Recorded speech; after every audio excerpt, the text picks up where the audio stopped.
me tell you, ladies and gentlemen, if you're not out of this venue at 5, there is no point getting out on MG Road at 6 or 6:30 or 7. You have to be here till 9 to get home on time. But we'll still try and finish this discussion, as early as we can. It's an interesting topic. It's talking about empowering change, diversity, and excellence. How many of you go to at least 5, 6, 7 conferences in a year, or maybe more? Okay, 1, 2, 3, right? How many of you think that these conferences have become very boring?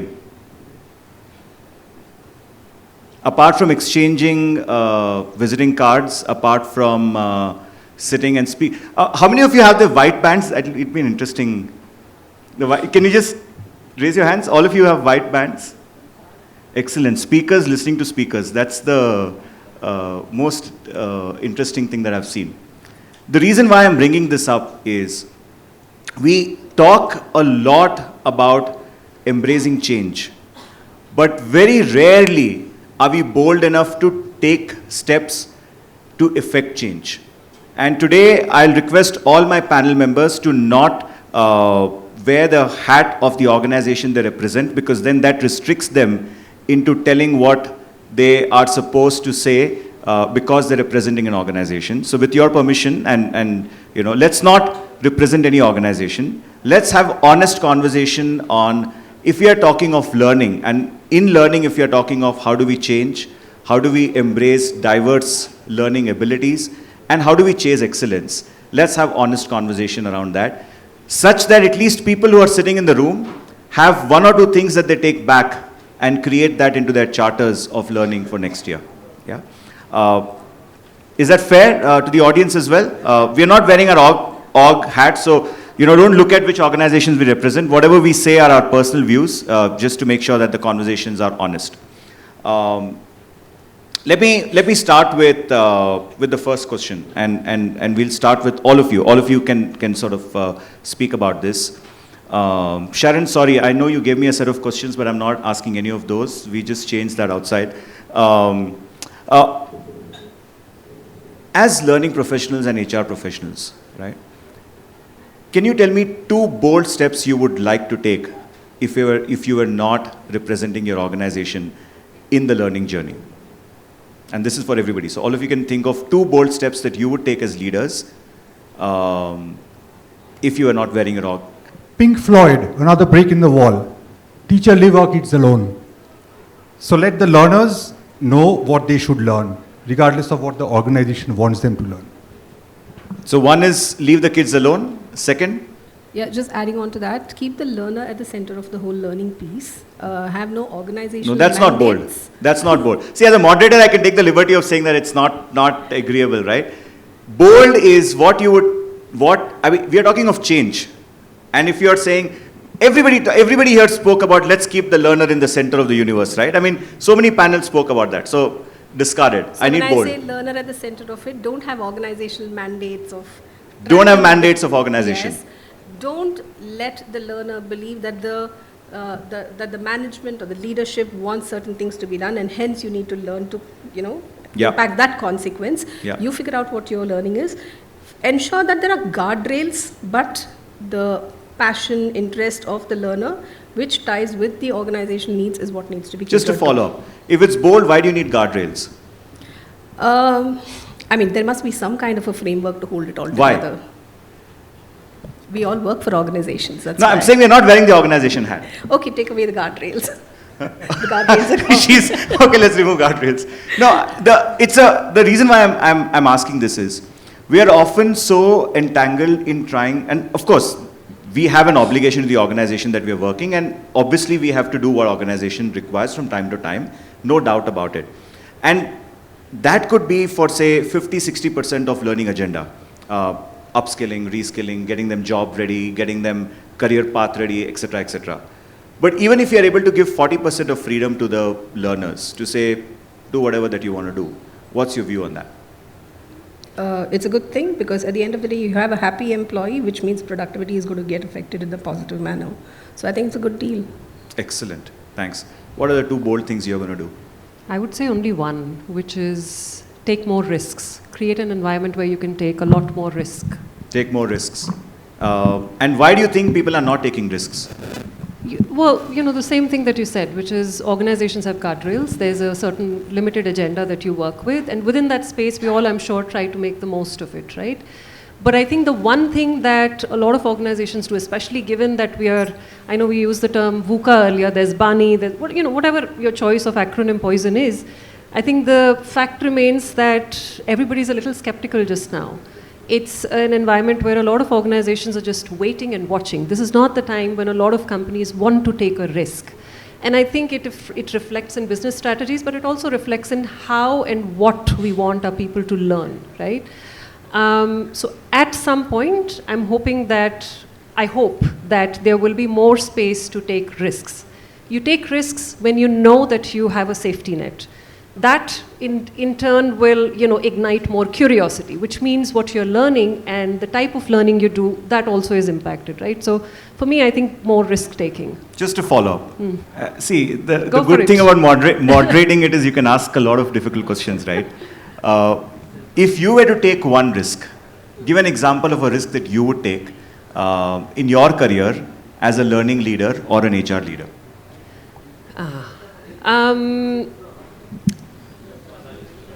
Again, more experiments. For example, and I know you said no organizations, but imagine any past organization, Sure. What I would do is want to really go at the business end, whoever the customer is, etc., do some experiments, help people learn in the process of participating in those experiments. When you're doing it at that level, you don't necessarily then have to ask a stakeholder, so what would be, the ROI here? How do I show that this is working, right? I'd probably do that a lot more. And I think she makes a very important point of experiments. How many of you in this room can commit to doing one experiment in the next 1 month? And you don't have to come and tell anybody that you've taken or done that experiment, right? It's for your journey and for each one of us to grow as individuals while we also work with our teams. How many of you here would say we can commit to doing one experiment and we'll be proud of doing that? Even the panel can raise their hand. I mean, I'm going to do one experiment. You all also are allowed to, chime in. Your views. Sure. So coming to me, I'll just expand what Alka's mentioned about the risk taking. So we do have those inter-job postings, right, across companies. But what I see is none of them applying for the roles because they're not sure what these roles are, where the location is. I mean, everyone wants to be in a corporate office. Everyone wants to be in a very good fancy office, right? But we have so much opportunities out of India around the borders, right? We are in defense contracting industry where we operate in war zones, in hostile environments, like Iraq, earlier were in Afghanistan, now in Ukraine. But none of them want to apply from India because they don't want to take the risk.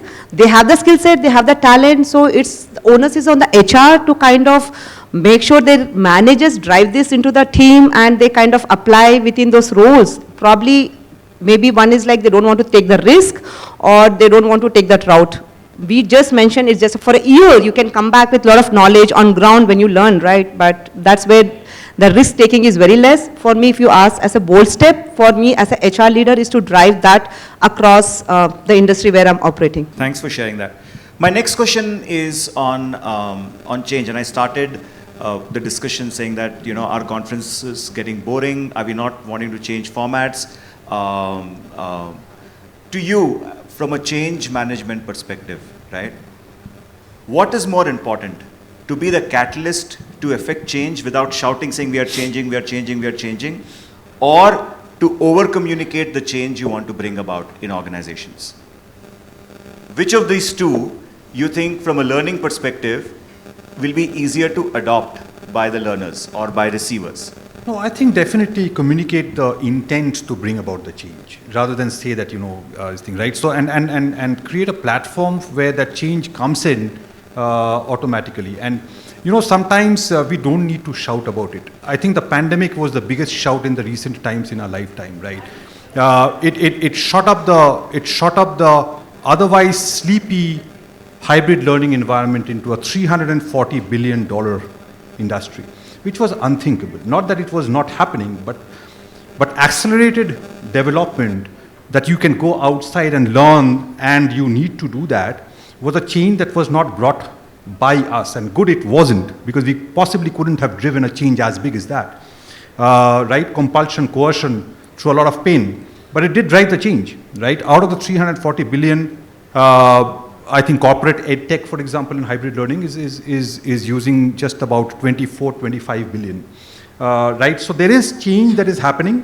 We are kind of not driving that. We are saying that it's easy for us to sail along rather than drive change. Nobody wants to drive change. We say that we are very comfortable, but in general, human beings are very, very dissatisfied with surprises and shocks because it goes against the practice of habit and stuff like that, right? I don't want to go into that level of detail. But to your question, Vinay, and good question, I think we should create the platform for doing that change and enable that rather than anything else. What's your view on to shout change or be the catalyst and effect change without them realizing? So I would agree with him that it is important to communicate the change that is required. What is more important is to create an environment that facilitates the change. So when you talk about aspects like culture and you have the intent and the culture and everything married, that's when the change will happen. So communicating it is very important because that's the largest part of any kind of a change management bit. But more than anything else, it would be creating that conducive environment for change to take place. Creating that environment. Yeah. Excellent. Thanks. What's your view on that? I would say go for whatever works. If you need to shout, if you need to make people a little uncomfortable to get something done, well, by all means, do it. But I would also take a step back and say any good change management approach, ideally, to me, it starts with empathy. It starts with really understanding why is this change, what is going to scare people about this change. Earlier today, we were talking about coaching, right? Coaching and a non-coaching mindset distinctly differs because they are fundamentally about having authentic conversations and conversations where everyone is happy, right? It's a change. Yeah. It makes people uncomfortable, right? So it's important then to have those guardrails to say, this is the guardrail within which you're required to have a conversation, right? It's the same thing with any change that you're bringing in. Like, through empathy, try and understand the other person's perspective on what might make people uncomfortable. Would it make them worry about, job security? Would it make them worry about relevance in the long run? And then ensure that your change plan takes that into account, right? And again, if you need to shout out and if it's a big change and you need people to acknowledge it, well, go ahead and do it. Sure. What's your view on this? Okay, I do add on to the same point, and for me, a step back to create those safe spaces, right? Because, the change happens a lot when we see the M&As happening. And for me, in the industry, in the last 5 years, I've seen 5 acquisitions. So it was all combinations, mergers, acquisitions, spin-off businesses. So from 3.5 billion, we've been to now $15 billion company, and we have legacy 5 companies into that. So the change management played very important role where we first wanted to create those safe zones, space where we could bring those ARGs, bring the champions, and we could cascade through them because, so many legacy employees. And till date, when we on Teams call, the introduction comes like, I'm from legacy, right? I mean, the change still takes time for them to get absorbed and to get into the one big brand of the company. So my take is give them time, let them come with those changes, let them embrace those changes because not every individual will take the time which we can quantify. So my take is on give them time to settle down with these changes. Excellent. The reason why I brought this point out, and if I may with your permission, share a small story of how change management happens.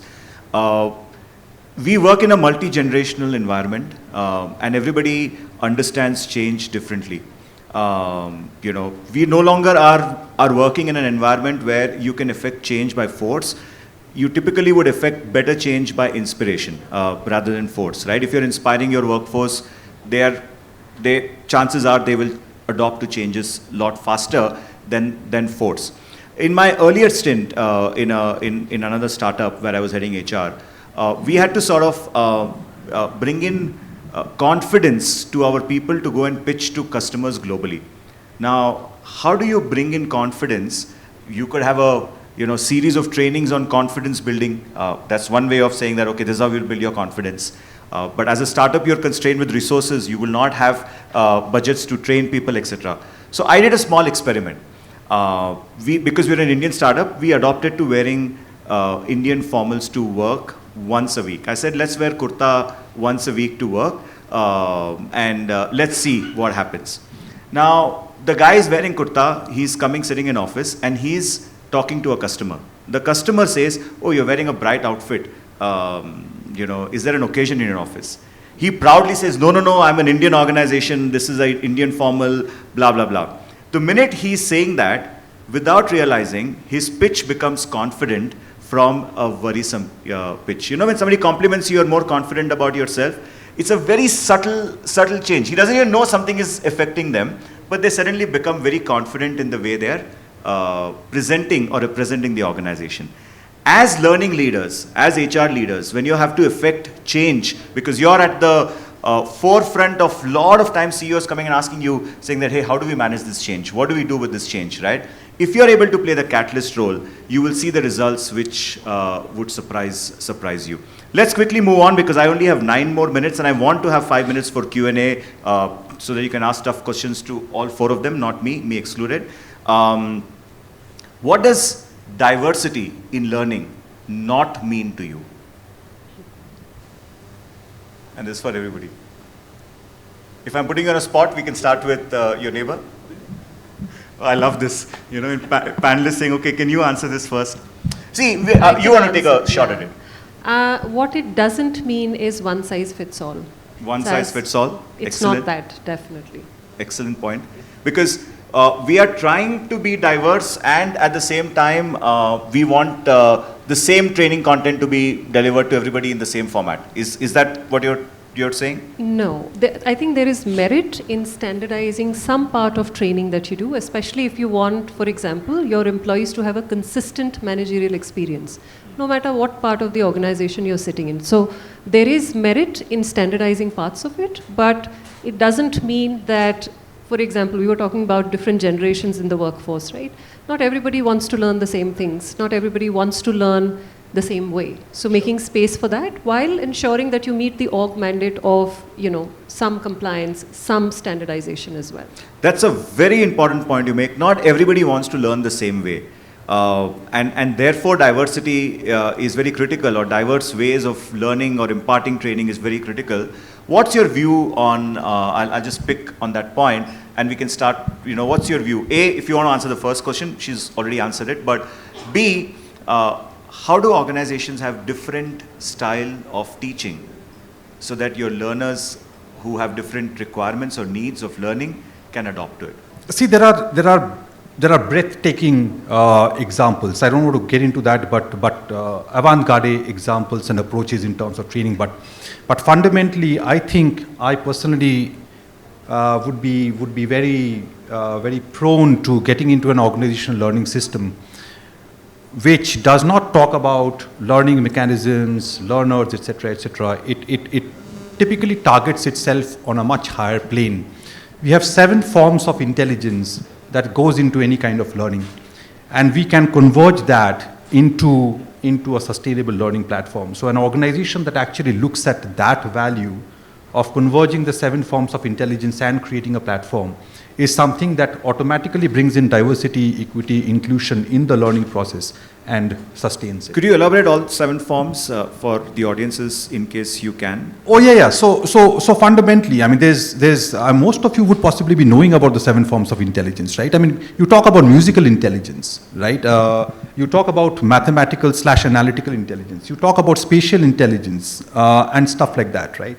I mean, how important is music important in leadership? How important is physical energy important in a learning process and stuff like that. So I can go on for that, but you have your time to. Yeah.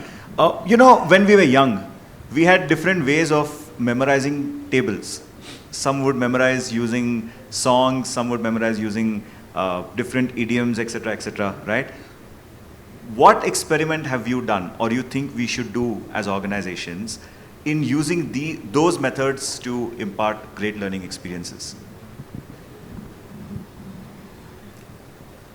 I mean, there are adequate platforms that are available. So whether it's e-learning, or whether it's classroom learning, or whether it's MOOCs platforms, or whether learning on the go, one picks up an article, reads it, and things like that. So like we spoke about earlier, different learners learn in different ways. So how I might memorize something may be very different from somebody else who would like to memorize it or learn or remember and things like that. So I think there are enough avenues for figuring out what is the kind of learning that suits you best. So as long as you're able to create as an L&D function or as the organization, if you're able to create that ecosystem and make it available for people to do, allow them to pick what suits them best. Excellent. Yeah. Do you want to attempt? Sure. I think analogies or putting the context in simple ways works very well. For example, when you think about coaching or when you think about difficult conversations, a simple statement like, you're going to have maybe 20 or 25 conversations with your key stakeholders in a year. How many of those conversations would you want to have an impact, right? And then you talk about, hey, here's the way to make it more impactful, right? Things like that work really well. The second thing that I think works very well, analogies but in the human form, which is role modeling, right? If you have sponsors, if you have people who are living out certain values that you want to build in the organization, I think that works very well. It's like literally an analogy in the human form. So I think those two things work very well. I think that's again a very important point. We often forget how analogies can play a critical part in shaping how we are becoming impactful individuals, leaders, team members, team leaders, etc. I just have 3 minutes. If I may just add, storytelling is a beautiful form to imprint learning on people. Yeah. So that's something that works across all kinds of learners. Yeah. And that's proven its results. Absolutely. Storytelling is a brilliant form of imparting learning. So Vinay, just to add on that, we do incorporate storytelling a lot because we have like medevacs and all. So it's very difficult for us to immediately put any training, right? So we do get the SME on the subject and they do share their stories. How did they evacuate? Because the person who is deployed is from other nation, right? So this really helps them to monitor real time, take action from safety aid to the CPR to everything. And the team learns on the storytelling side as well. Excellent. One last question before we move to audiences for their questions, if they have any for us. We talk about excellence and we want organizations to be excellent at what they do. We want every individual to be excellent at what they do. Obviously, not everybody is excellent at what they do. There are variances in performances, right? Could you talk about either a course, a book, that shaped your mind to chase excellence? Or it could also be a story or an intervention, anything that made you believe as leaders that it's important to chase excellence. And that could be an example for everybody here. If it's a book, they can obviously pick it up and read. If it's a story, then that'll resonate with them. So I think from our understanding of excellence, a lot of times we have it as one of our organizational values. So when you talk to people about excellence and ask them, okay, what is your understanding of excellence? The immediate answer that you get, the best, the perfect solution. In fact, best and perfect are enemies of excellence. So excellence is a mindset that needs to be cultivated, which means Absolutely. I will never stop at saying this is the best thing that I can do, but I'm constantly looking for better ways of doing things. So it's a journey. If you talk about excellence, it's not really something that you can say, okay, this is the level and you can measure it, but it's a mindset. And it's something that impacts multiple aspects, including inclusion. So you have multi-generational workforces. So how do different understandings across these multi-generational workforces come into play? How do you learn to respect? So if you have excellence as a value that guides you, then you're constantly looking for better options. So it doesn't matter where the solution or the answer comes from, but you're looking for it. So that's something that's there. Yeah, that's very well said. Excellence is not end result. Excellence is the way you chase things. Thanks for sharing that. I'm sure it'll help us. Do you want to?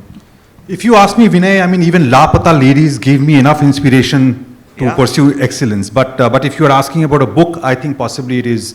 No, it could be a movie as well. No, I'll go with a book. It's reminiscences and reflections of the Marshal of the Soviet Union. Not a good example to give in terms of what Soviet Union is doing to, what Russia is doing to Ukraine now. But that aside, it's G. Zhukov, who was the Marshal of the Soviet Union. From a very inspiration and excellence, in pursuit of excellence, that's what I called it. Actually. Thanks for sharing that. Okay, good points already covered, so I'll just say, give you a different perspective. I think excellence comes with great competition. Yeah. A movie that I'd recommend to everyone is a movie called Rush. which is about these old, I think a couple of decades ago, two F1 Formula drivers and the rivalry they had, and the kind of respect that came out of it. They just pushed each other to become better. So yeah.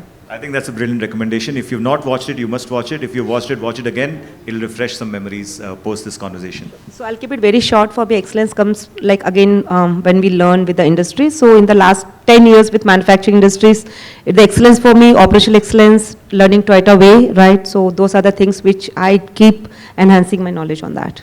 Excellent. Thank you.